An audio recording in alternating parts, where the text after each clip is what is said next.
David Bell is the co-founder and president of Idea Farm Ventures, or IFV, as some people know it. Many folks know David as the guru of D2C movement, and he has a vast background in terms of digital marketing, e-commerce, and without that, he's also had a 20-year academic career at the Wharton School as a chaired professor. So today, David's going to take us through his topic and the playbook of D2C. And with that, I'd love to introduce David Bell to kind of take over. Hey, Marvick, thanks a lot. Well, I don't know who to blame for putting me after Kaylin and all that magic. We're going from the magic to the prosaic, but, we'll try and do what we can with that. So thanks for the intro and thanks for the whole team for setting this up. So what we're going to run through for the next 45 minutes is this playbook of D2C. That's the title. So what are some of the things that have happened in the D2C community, some of the brands that are emerging, and some of the really things to think about as you build your own D2C companies, and also as you think about investing in companies. So that's kind of the viewpoint, the consumer lens, the builder lens, and the investor lens. So just a little bit about me. I appreciate the intro, Marvick. So just, how did I end up getting into this space? So years ago when I came to the United States, I'm originally not from the US, as you might imagine from the accent, came from New Zealand, and there was a whole cottage industry of people analyzing data from supermarkets. That's kind of like the lab rats of marketing, and studying barcode scanners to understand, if Coke drops the price, do people switch from Pepsi? Do they buy more soft drink? Do they change store behavior? Do they stockpile, and so on?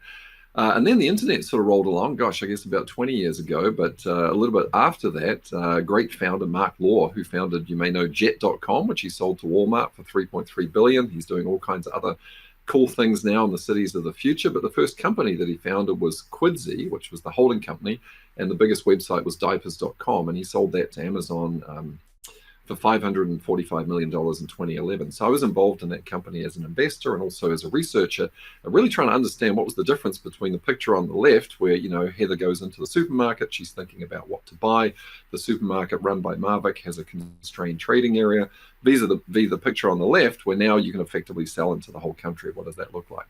Now, a little bit later on, around sort of 2010, 2011, there were early companies like Harry's and Warby Parker kind of shown there in the screen, and these were the so-called first D2C or direct-to-consumer companies. Those companies now still in existence, valued at over the magic $1 billion. And as a result of all that experience, I ended up founding with a good friend of mine a few years ago, Idea Farm Ventures. So we look to invest in companies. You basically do the stuff on the right, but also, very importantly, don't neglect the stuff on the left. So with that in mind, let me go into how we're going to start out. So this sort of D2C playbook, I think, really has to be understood in context. So D2C companies effectively are selling to consumers. Consumers used to and still buy in retail environments. So what's been the evolution of the location in which people kind of buy stuff? So we'll talk a little bit about that. Then we'll get into some underlying principles. There's no magic, Marvick, I'm afraid, but there is a formula. I can't shake off all those 20 years at Wharton. I know Jerry Wind would be very disappointed if there was no formula in the slide. So we'll talk about some of the underlying principles that are driving these new companies. And then I'll give a little acronym. I'm a big fan of acronyms. If you know me, that's one of the things I kind of like.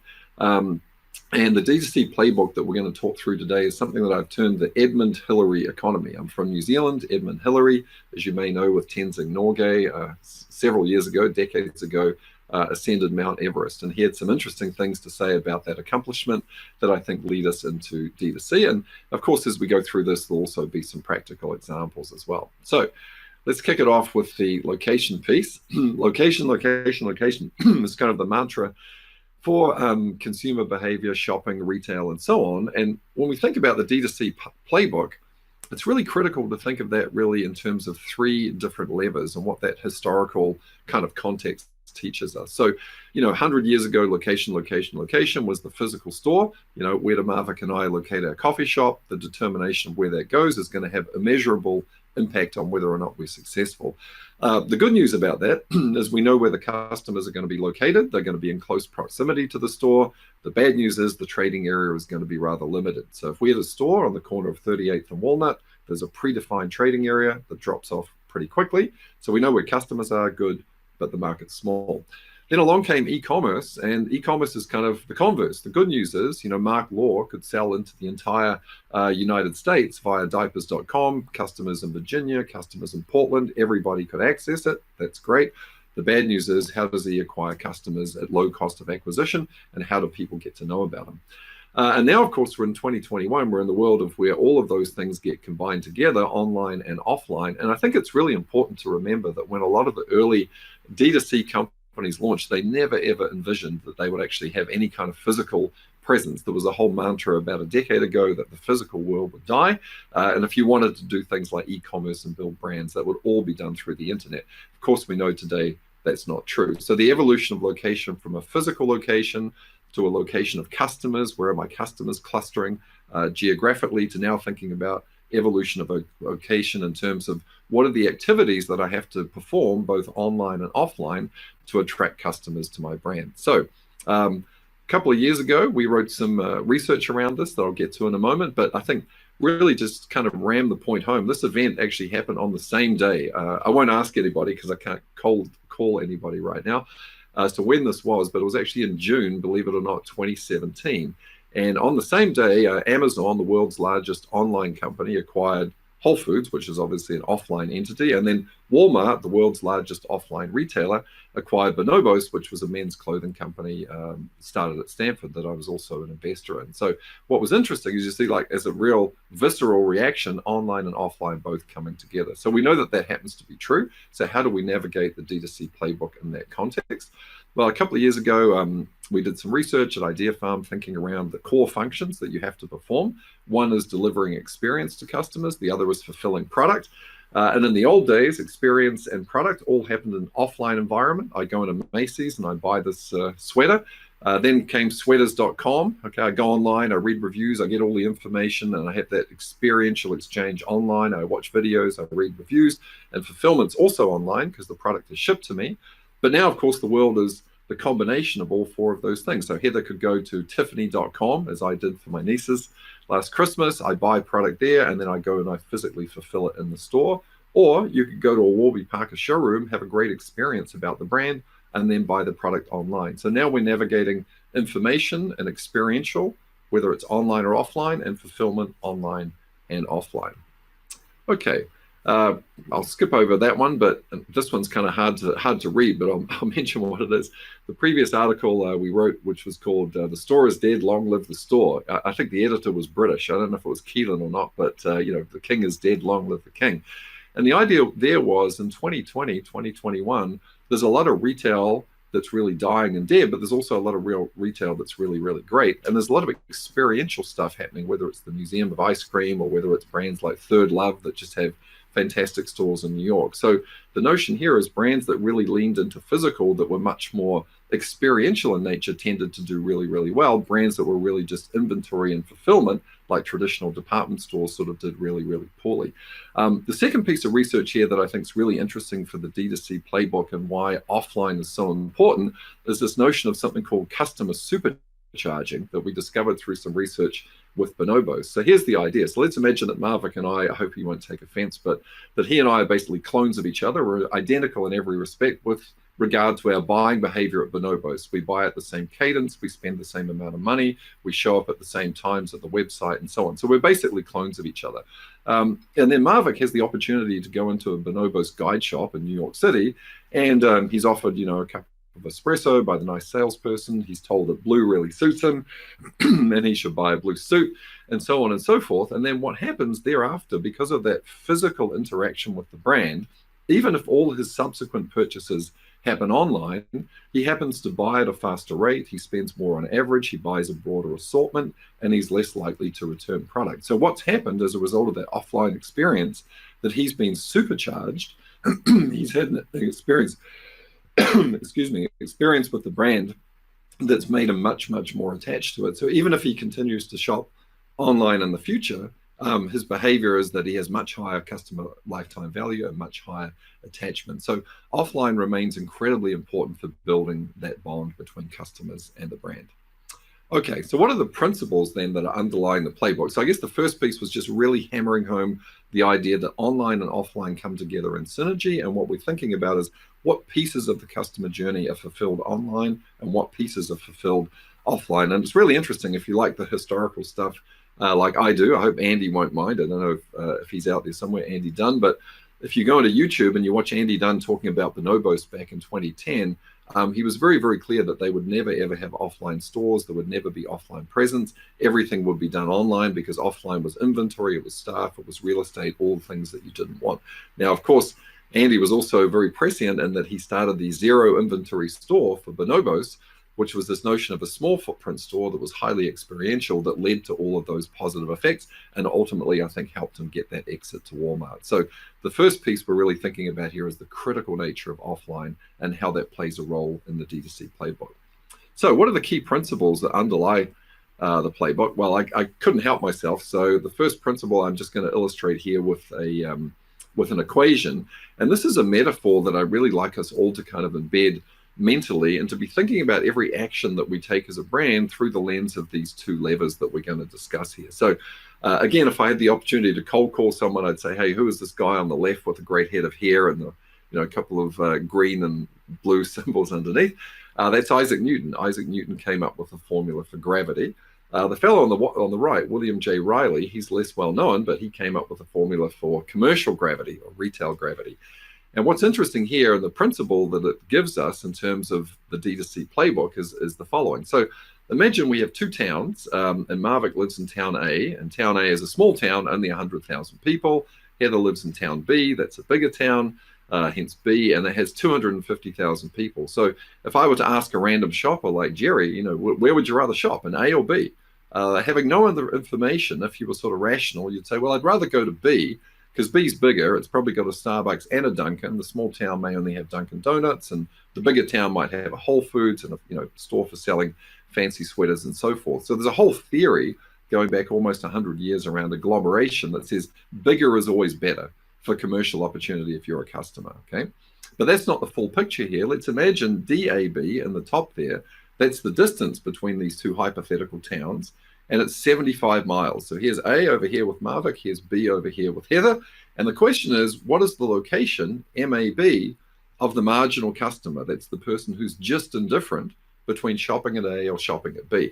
Now, it turns out the marginal customer is not at the halfway point. The question for you guys is the marginal customer closer to A, the inferior town where Marvick is, or closer to B, the superior town where Heather is?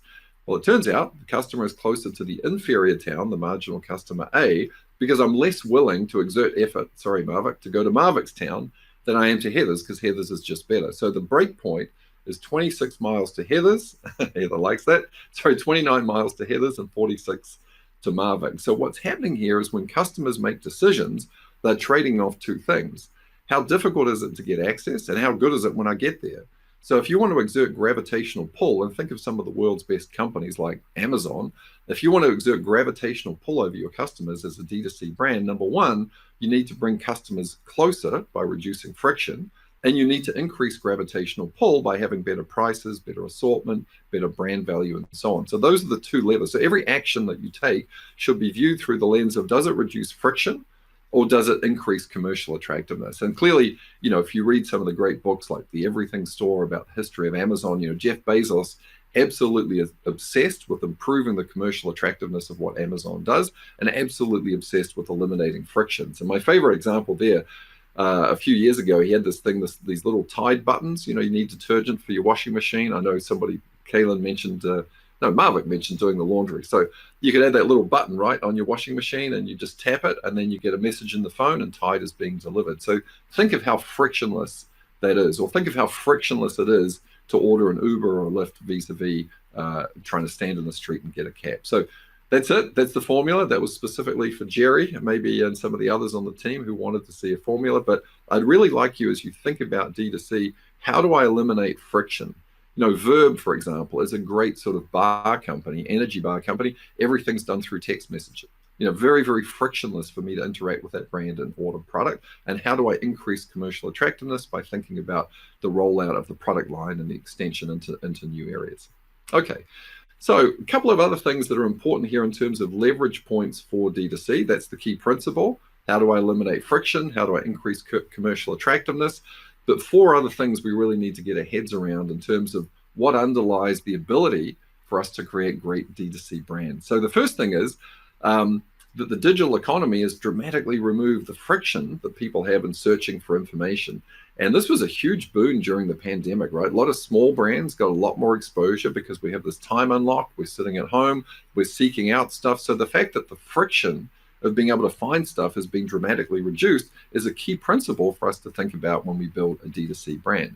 Number two, as we kind of mentioned at the outset, because we really want to hit ourselves over the head with this, wherever we start life, so typically D2C brands start on the internet through e-commerce and fulfilled that way, we also want to be thinking about the role of physical space in the brand journey. So with Bonobos, and this also actually happened with Warby Parker and some of the other brands, I think originally it was just pure expediency. So I don't know if anyone in the audience did this. If you ever actually went to the Warby Parker office on Lafayette, or you went into the Bonobos office and you actually see people working there, and you could go in as a customer and you could actually try products. So there was this great kind of symbiotic relationship where the people working for the brand could see customers coming in and out. Customers could actually see people working for the brand. So it was kind of a nice exchange. But out of that grew that notion of, gee, there are some people who just like to do stuff offline. And what is offline really good for? Offline is really good for experience. Offline is really good for communication. And offline is really good for building a bond. Offline is not great for just holding a massive amount of inventory so that people have stuff when they show up. Amazon will beat you every day of the week at that game. So what's the experiential component?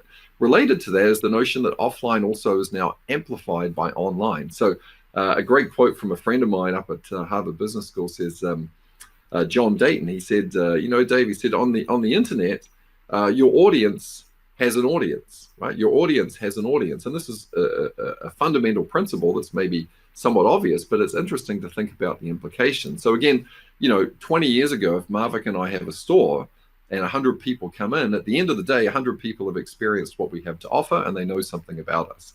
And maybe they tell 10 other people, like a friend or a partner or a spouse or something like that. So from that 100 visits into our location, we kind of got like 110 impressions. Of course, now anyone wandering into the store, has one of these little guys.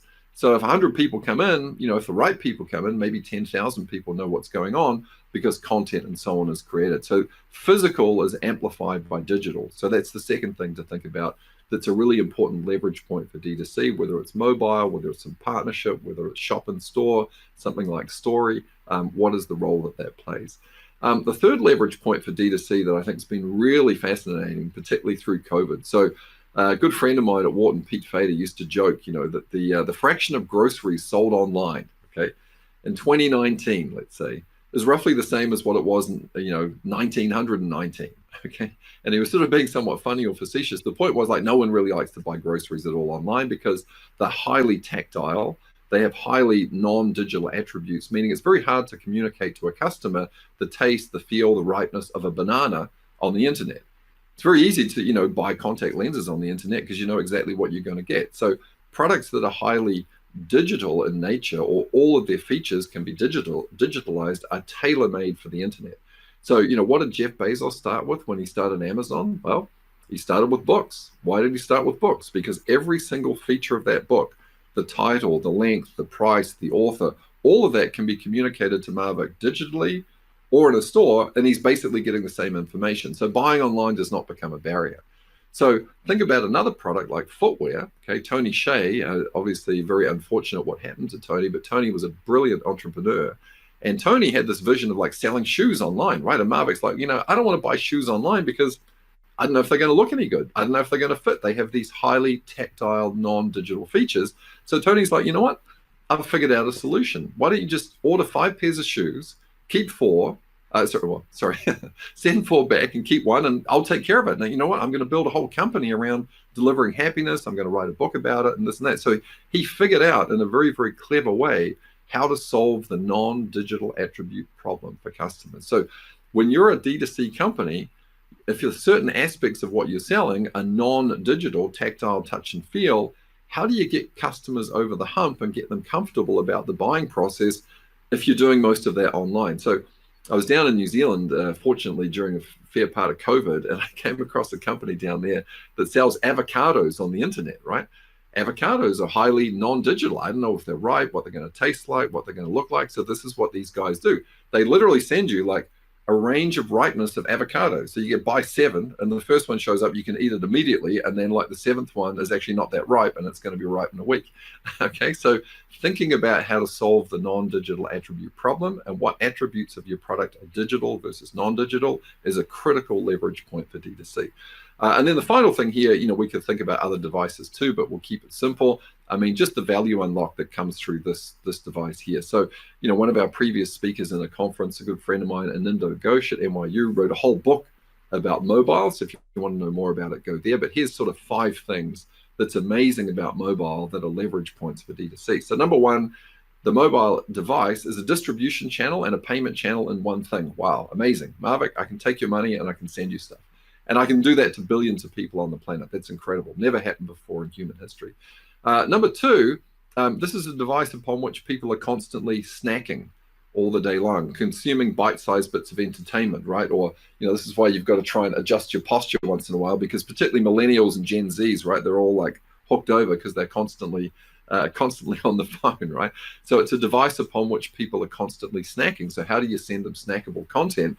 And interestingly enough, this is one of Jerry's areas. If you think about the history of advertising and TV advertising was always made less effective by technology. So now Heather has a DVR, she records over stuff, she blows through the ads and she doesn't watch them. Or Marvick has a remote control, ads come on, he goes to another channel. So technology was never the friend of advertisers until this little guy came along. Because if you run an ad on TV, let's say for Bonobo, since that's the brand there, every single person who's sitting in front of the TV has one of these, who then starts going to the website and the Insta and everything else. So actually TV advertising is made more effective by the presence of this snackable content device. Number 3, the device is locationally aware. So you know where people are. That gives you great information on their buying patterns. It gives you information on how to customize promotions to them. Number 4, it's a device upon which people can create amazing content and they can share it with other people. So what is your brand doing to encourage the creation and the shareability of that content? And then number 5, it's a device that really facilitates and encourages word of mouth and makes it more successful. So, if I happen to go and I buy some Lemon Perfect, one of our brands at Idea Farm, I like what I'm drinking, I might show the Insta to Marvick. So it amplifies the power of word of mouth. So really, as the second piece here, I'd like you guys to just internalize, how do I reduce friction? How do I increase commercial attractiveness for my D2C brand? And how do I sort of take advantage of these leverage points, that frictions have gone down, that offline has this awesome role, that I have products and services that are a mixture of digital and non-digital. I mean, think of all the amazing D2C stuff that's happening in healthcare and vet care. You look at companies like Modern Animal in Los Angeles or Small Door, and how part of what they do gets done online and part of what they do gets done offline because of this breakdown of digital and non-digital features of what they do. And then finally, just, everything from your dry cleaning to the car you're driving around in to your groceries are all being facilitated by this device. Okay, cool. So let's roll into the next piece. And this is now going to give you guys a little bit of an acronym that hopefully pulls all of this stuff together with some brand examples. So there's Edmund Hillary, there's Tenzing Norgay, is standing, I guess, with Mount Everest in the background. And at the end of this kind of accomplishment, where these two guys went up the mountain together, Edmund Hillary gave a very famous quote, at least from where I'm from, down in New Zealand. So the way I think about the playbook for D2C now, going forward, taking those principles we've already discussed and embedding those, is through the lens of what I call the Edmund Hillary Economies. So what does that mean? So Edmund Hillary, when he and Tenzing Norgay climbed and ascended Everest, there were a bunch of reporters around. This is obviously decades ago, and they said, man, you guys were just pulled off something absolutely amazing. That was just incredible. And maybe because he's a Kiwi, maybe because he's just a decent guy, Edmund Hillary said, you don't have to be an extraordinary person to do an extraordinary thing. You just need to be an ordinary person, sufficiently motivated and focused on a personal pain point. I was like, yeah, I mean, I added the pain point, but that's exactly it. If you think about a lot of the great D2C brands in the consumer space, they're just people who are passionate about what's wrong with the status quo. They're passionate about doing good things for the world. Most of the new brands that come out, the 2 hygiene factors you always have to hit as a D2C brand are you better for customers and are you better for the world? So I'll give you 2 examples, one of which was the call I had just before our conference. Another one's a couple of personal friends in LA. So oral care, as it turns out, is a pretty lousy category. Toothpaste comes in a tube. You squeeze out the tube, you throw the plastic in the ocean. The toothpaste may have all sorts of chemicals that are actually bad for your gums. And so Ash and Lindsay in Los Angeles came up with this revolutionary idea. Let's make toothpaste as a pill. I don't know if you guys are fans of Shark Tank. You might have seen Ash and Lindsay win Shark Tank with a product called Bite toothpaste. Literally, it's toothpaste as a pill. So what happens is you get a little glass jar. It's got 62 pills. Why? Because there's 31 days in the month. You brush your teeth twice a day. You pop the pill in. You start scrubbing, and your teeth are cleaned, and there's no plastic waste going into the ocean. They've built an incredible company, expanding constantly in the oral care space around that consumer insight. Prior to this our discussion today, I was on the line with a really nice gentleman in San Francisco, Shri at Hooray Foods. He's making amazing plant-based bacon. You know, one of the biggest problems in the world is like, what are people eating every day, and what does that cause for their own health and cause for the environment? And so he's come up with a plant-based solution for bacon. It actually tastes really good. Okay, so the Edmund Hillary economy. So fundamentally, just ordinary people focused on doing extraordinary things. So if we keep that going and kick through, let's start with this brand here down in New Zealand, Rascal and Friends, and I'll explain why I'm showing that in a moment. Yeah, I'm going to come back to that one. Rascal and Friends, yeah.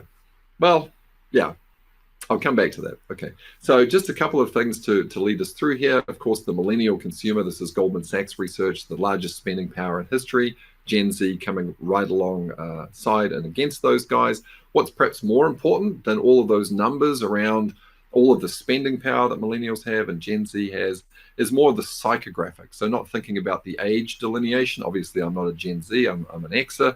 But what's important here are the attitudes that the millennials in particular have diffused upwards to Gen Z and boomers and downwards to Gen X are all around things like convenience on demand. I want immersive experiences. I want things that are better for me, better for the planet. So thinking about how that psychographic basically plays out in terms of consumption patterns and product opportunities. If you think about building a DTC brand today, and actually I had a former student, a guy named Rajat, who is actually now as a VC, and he wrote a tongue-in-cheek article for Forbes about how you could build a company in one day. And he actually did it kind of for fun, also for a bit of a joke, but to make the point, it was a coffee delivery company that you could build a website, a Facebook page, have all the infrastructure up and running. And I think we all know now that all of the enabling factors from content creation, from back end and so on, all can be done seamlessly, so even small companies can look big.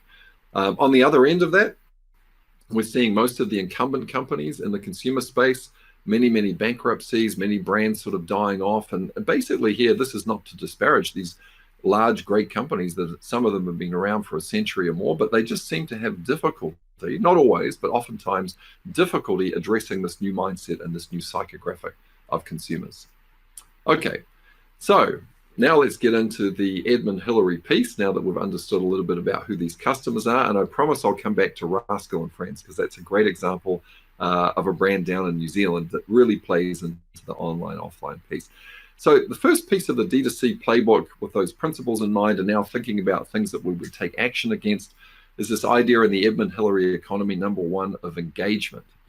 So how do we create content and how do we create communities that are really going to resonate not only with each other, but with future customers coming in? So tech people like to think about MVP, minimum viable product. As a D2C guy, I like to think a lot about MVA. What's the minimum viable audience and the emotional connectivity that you have with customers and an expansive view of what you do, right? So, you know, Bite Toothpaste is not just selling toothpaste, they're sort of taking care of all of your oral health and your broader kind of well-being.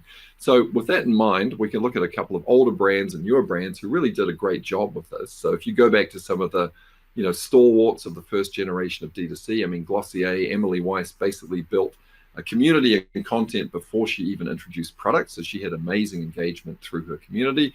Away did the kind of same thing with an expansive view of what they were. Not really a bag company, but really sort of a make travel great company. So when you think about this first piece of engagement, you're thinking about the audience, the minimum viable audience. So if it's RX bar, that's CrossFit. So who's your minimum viable audience to create that wedge? What's the content that that audience is going to create? And how's that flywheel going to keep going from there? So another one of my favorite brands in the wellness space is a brand called Your Super. There might be some customers out there because they're doing over $100 million in revenue. It's a husband and wife team selling superfoods. Interestingly, not being the playbook of the coast. Okay, we haven't talked about that explicitly, but a lot of the D2C first brands are New York, LA, San Francisco, Boston, Philadelphia, Chicago. These guys actually at the interior out, I guess Huron and the men's skincare space is doing the same thing, but have built a huge business around bringing superfoods to people who don't necessarily have access to those kind of things locally, and building a great community and story around that. So check out Your Super if you really want to see how content and community engagement come together in one piece. I'm not an investor, by the way, just to sort of clarify that. But Michael and Crystal are really, really great people. They came from Europe to the United States as students, and they built this incredible company. The second piece of the playbook is really differentiation here, and it's meaningful points of difference in the product and go to market. So let me break those two things up separately. So if you think about the early incarnation of D2C, Away as an example, Warby's an example, Harry's, Glossier, and so on, they really did three things. So number one, there was kind of a value unlock. Because it was D2C, the price point to the customer was typically more favorable than going through an offline channel. Number two, there was kind of a quality parity, maybe an innovation, but at least a quality parity. So, you know, Warby glasses look just as good as some other acetate glass that I can get with Gucci written on the outside. And then number three, the third point of differentiation from the early D2C playbook was the customer journey. So you think about Casper, just what an amazing customer journey that was. Buying a mattress where the thing showed up in a box and the box looked really cool and you sliced it open and it plopped out, you know, just way better than going into sort of a mattress store and having such a prosaic interaction with a salesperson. So thinking about now, what are the meaningful points of difference in the product? I would say now the playbook requires the product really to be a hero. The product is not just about parity, but it's fundamentally better than incumbent products and early generation D2C products that have come before. We're also seeing now much more of an upgrade in terms of people wanting higher quality and higher aesthetic products. And then secondly, differentiation and go to market. If you think about brands like Dirty Lemon or brands like Verb, using text-based processes for interacting with customers and so on. So the second piece after engagement is how do we think about differentiation in the product and also in the go-to-market strategy. Okay, a couple of brands that do that really well that I just mentioned. So RX Bar, highly differentiated on the product and also in the packaging. Think about how crowded that bar space was. And these guys just came in, listed the ingredients. And the last one was always no BS, no bad stuff. Dirty Lemon did a bunch of cool things around text-based ordering, but also vending machines where you could pay whatever you want, which generated a lot of sort of social content as well. So differentiation in product, differentiation in go-to-market. Okay, the next thing, we can't really get anywhere in the D2C playbook without thinking about measurement as part of the brand DNA from onboarding all the way through to scaling. And I'm going to give a couple of examples of brands that I really love here. So data and D2C, this is really part of the whole leverage point of why, in fact, you have all of this clout over incumbent brands and so on. So this is the point where I'll go back to Rascal and Friends. I really encourage you to take a look at that brand. It's out of New Zealand and it ties together a lot of the points that we've already made. It was founded by a guy, Nick Mowbray, and his brother and sister. Nick, I think, was actually the World Entrepreneur of the Year, which is kind of a big deal, this Ernst & Young award. And it was initially for a company called Zuru, Z-U-R-U, which is one of the world's most profitable toy companies, makes all kinds of toys. So for him, going into more prosaic consumer products seemed to be relatively simple. So what Rascal and Friends is a fundamentally amazing diaper. For anyone who has kids, this product is way better from a product point of view of almost every incumbent brand that you can find out there. They built the factory themselves. They have a lot of capital. They're making an incredible product. But the second thing, the go-to-market that was really interesting is they started to build up the community through D2C, as you do. So a group of engaged people, mainly moms and people in families. And then what they did in New Zealand, which is a duopoly market, there are really only two major supermarket chains. So we'll say Marvick and Heather, since I'm picking on these guys all day. So I go to Marvick and I say, hey, you know, your supermarket has like 300 followers on Instagram. I've got 30,000 and I've got this brand called Rascal and Friends, which is diapers. And right now, you know, you're cutting the price of Pampers to get people in the store because diapers and pet, so baby and pet, are the only two categories that academics have found over many, many years actually drive the store choice decision of customers. So the decision to go to supermarket A or B is really only driven by those two categories. The other categories don't matter so much. So instead of promoting that as a lost leader, what I'm going to do, Marvick, is I'm going to give you an exclusive. Only you will have Rascal and Friends. Heather's not going to get it. And what will happen over time is you will drive market share into your store and you also have basket building from those customers because people who have kids buy a ton of stuff. And so a couple of years after having adopted that strategy, he built effectively a $200 million revenue business in New Zealand. And there's only 5 million people, and he moved market share from one chain to the other by an order of magnitude 4 or 5%. So that's a really creative way of thinking about how do we tie online and offline together? How do we build a product that's fundamentally better? And how do we use and leverage the engaged group of customers that we have? A couple of brands more local to the US that did a great job of this. Care Of, as you guys might know. So Craig, who was from Bonobo, started Care Of. Great guy, used to come and speak in my class, and I didn't really get it when he started. He said, hey, I'm going to start a D2C vitamin company that's going to be personalized. And he did many, many things right. But one of the things that he really nailed, and I think today is probably still the gold standard, if you go there and you go through the onboarding process and you type in, hey, my name is Jerry, and there's, hey, Jerry, are you excited about vitamins? Are you skeptical? Or are you just like not at all interested? So it's always like a 3-part answer. And as you go through this process, you become more attached to the brand. What comes out at the end is sort of made for Jerry vitamins, but also what comes out at the end is the gold that he now has on how to remarket to you, understand your preferences, email you at the right cadence, and so on. In terms of onboarding all the way up to scale through measurement and data, Jet is a great example here. And I think I put, the little article that I'd like you guys to see. So I'm not suggesting that you actually do this as a new D2C company, but it's an instructive example. So Mark Law, when he founded Jet.com, his biggest challenge early on was to acquire customers quickly and have a sufficient pull so he could really compete with Amazon. So he set all these sort of hurdles in place. Okay, Cortland, if you sign up 5 people, I give you, a month of free shipping. You sign up 10, I give you a year. And then the big carrot was, if you sign up the most people of anyone, get the most email addresses for me, I'll give you 100,000 shares of stock in diapers.com. It's like, wow, okay, that's great. So obviously that motivated some people. There's a fellow there, Eric Martin. He signed up the most people, over 8,000, I think. And as a consequence, he received $100,000 worth of stock, 100,000 shares of stock in Jet, which once the acquisition went through, I think was worth about $20 million.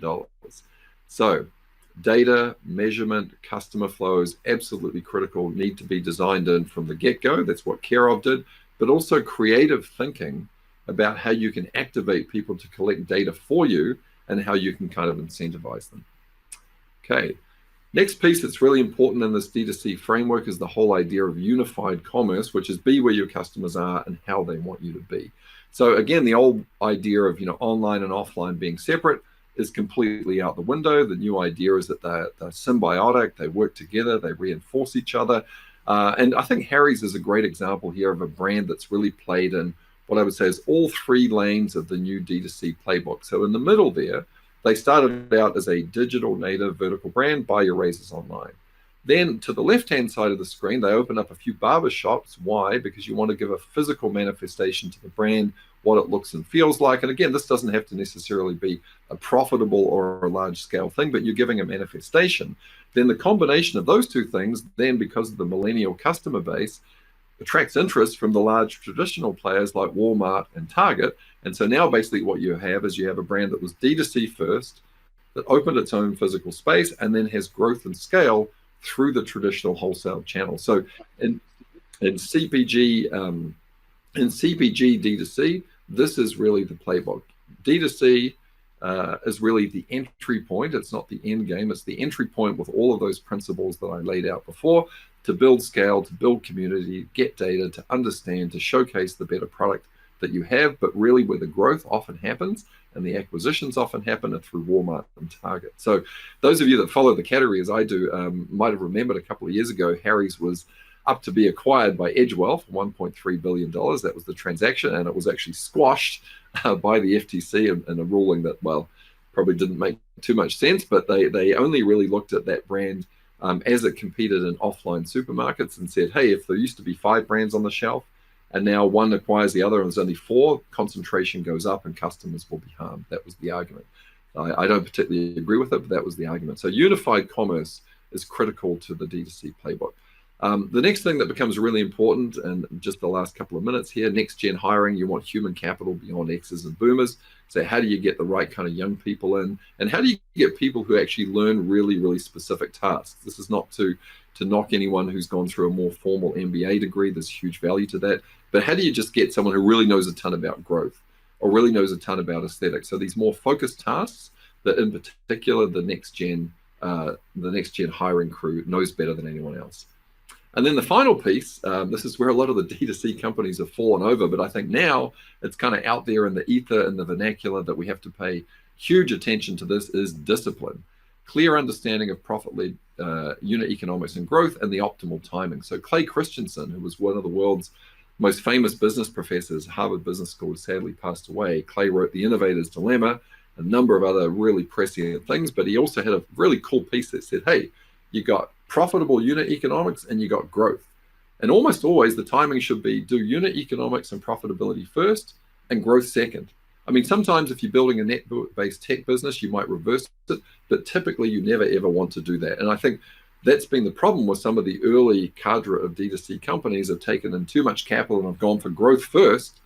And those D2C companies don't have network effects and so on like tech companies do, and try to catch up profitability. That almost never ever works. So remember Clay's principle on that. Discipline, got to include a little chart there, and a dollar bill. I should have put 100. That would have made it more compelling.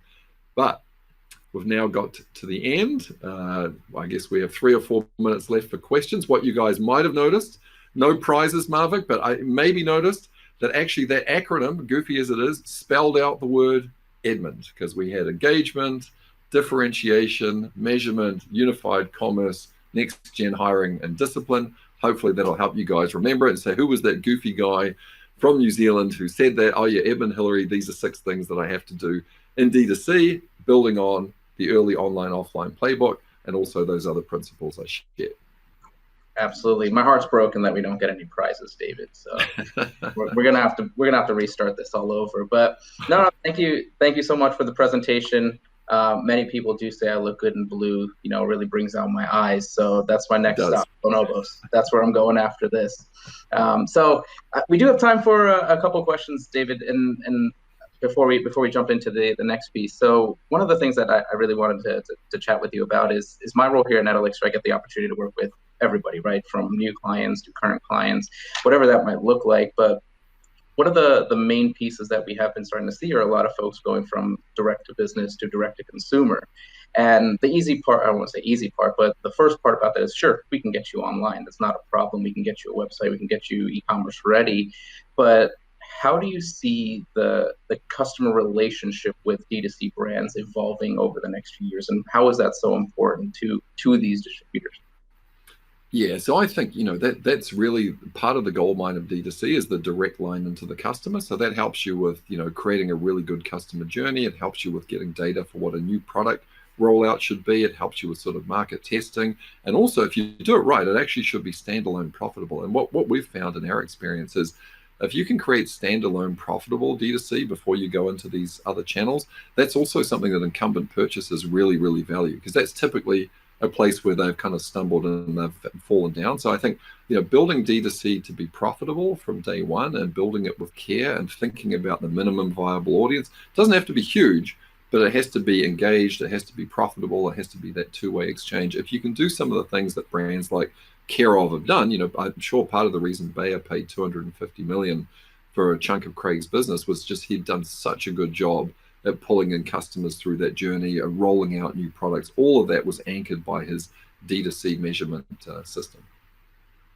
Awesome. No, thanks, Ed. I think we have time for just one quick question, David. I think it just came in. So you spoke about how brands actively rethink their structure and message to target and recruit millennials, right? Both as employees and consumers. But when should brands look to actively engage the younger Gen Z audience? When is that right time for that? Yeah, they're a bit different too, we're finding, right? Gen Z has a slightly different attitudinal profile to the millennials. But I think, if the brand is a better for you, better for the planet brand that's targeted at that broad psychographic of Gen Z and millennial, you have to have people on your team. I mean, we obviously, our team have Gen Z and millennial people because, otherwise how do you do the internal gut check market research to understand what that psychographic wants? And I think you find too, I mean, this is no disrespect to people like myself who are older. I think younger people just know more stuff quickly than they just like, in the Olympics, the 100-meter race, people run a lot faster than they did in 1960 or 1970. I think people today who are 17, 18, we've brought in people as they're about to enter colleges, interns, they're just really, really good at stuff, and they really have an authentic voice. So I think engaging them as early as possible is super helpful. Awesome. No, I really, really appreciate that, David. Thank you again for taking the time. That was really awesome presentation. Thanks a lot, guys. Really your insights. Thanks for having me. So hopefully someone out there starting a new D2C company or reinvigorating what you're doing, that'd be always great to hear those stories too. Absolutely.